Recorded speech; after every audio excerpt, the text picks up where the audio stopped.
Дали власта повторно се обидува да го спроведе сценариото од пред 6 години кога ослободи осудени криминалци и затвореници, кои тогаш според обвинување на опозицијата работеле за победа на СДСМ и ДУИ на локалните избори, но овој пат со цел промена можеби и на уставот. Во гостување на Алфа, потпредседателот на ВМРО ДПМН Владо Мисајловски вели дека го немаат видено предлогот.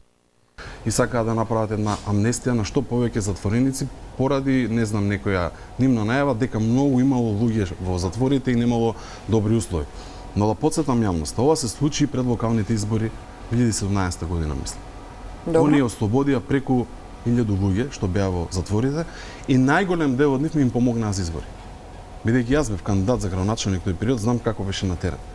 Стотици и стотици затвореници работеа директно за СДСМ и за ДУИ.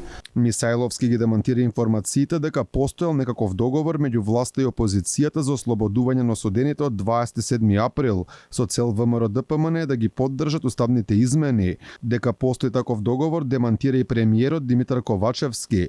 Тој потврди дека законот во текот на наредните неколку дена ќе биде испратен во собранието, но со него не се предвидувало осудените за собраниските настани да бидат ослободени. Оставен е простор уште 7 дена да се административно и номотехнички усогласи и потоа ќе биде доставен до собранието. Инаку министерот за правда имаше детално излагање на што се однесува тој закон.